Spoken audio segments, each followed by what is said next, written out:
давоми як ҳафтаи охир беш аз 20 тонна тарбуз ва харбуза танҳо аз ноҳияи Мастчоҳ ба бозорҳои вилояти Суғдро ворид карда шудааст. ҳоло наздики 10 рӯз мешавад ки дар Тарбуз бозори автовокзали роҳи Абрешим воқеъ дар маҳаллаи 34-уми шаҳри Хуҷанд деҳқонон тарбузро ба фурӯш бароварданд. нархи як адад тарбуз аз 5 то 15 сомонӣ ва харбуза бошад аз 8 то 18 сомонӣ ба фурӯш гузошта шудааст. деҳқонон мегӯянд ҳосили тарбуз имсол назар ба соли гузашта то ҷои хуб ва нархаш ҳам ба харидорон дастрас мебошад. зеро соли гузашта бинобар номусоид омадани обу ҳаво ҳосили тарбуз нисбатан кам ва нархаш ҳам то ҷои гарон буд.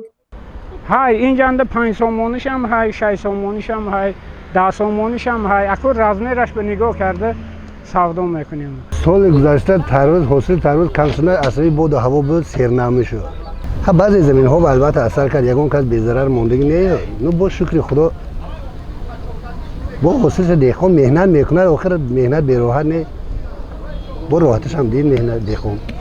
бино ба нақли фурӯшандагон охирҳои моҳи май тарбуз аз ноҳияи қумсангири вилояти хатлони шаҳри Душанбе ба бозори Суғдро ворид мешуд. нархи он аз сабаби кам будани тарбуз ва пурра пухта нарасидани он дар дигар ноҳияҳои вилоят аз 15 то 40 сомониро ташкил медод. ҳоло бошад беш аз 80 фоизи тарбуз ба Суғдро аз ноҳияи Мастчоҳ ворид карда мешавад ки нархаш ҳам назар ба тарбузи қумсангир то ҷои арзон мебошад. деҳқонон мегӯянд боду ҳавои ноҳияи Мастчоҳ назар ба дигар минтақаҳои вилоят хуб ва барои парвариши тарбуз мувофиқ аст. ман 1 гектар тарбузу 50 сота харбуза коридем. не ин ки як вилоят, ҳамин ноҳияҳои гирду атрофи вилоят ҳамин ноҳияи Мастчоҳ. абдуҷаббор усмонов истиқоматкунандаи ноҳияи ҷаббор расулов аст ки барои харидории тарбузу харбуза ба шаҳри Хуҷанд омадааст ва як тарбуз ва як харбузаро бо нархи 22 сомонӣ харидорӣ намуд. таъкид кард ки арзиши имсолаи тарбузу харбуза ӯро қонеъ мекунад ва дар муқоиса ба соли гузашта ҳосили он имсол фаровон ва ба харидорон дастрас мебошад. имсол сали арзон аст, мешавад арзон мешавад. мо худоға аш барафзодем якта касал дидам. тухми тарбуз бино ба нақли деҳқонон оғози моҳи апрел ба замин шинонида мешавад. баъди нигоҳубини хуб давоми 3 моҳ яъне 90-95 рӯз пурра пухта мерасад. баъди парвариши хуби тарбуз аз 1 гектар ҳосили он то 35 тонна тарбуз гирифтан мумкин аст. аз ин миқдор деҳқонон наздики 10-15 ҳазор сомонӣ фоидаи хуб ба даст меоранд.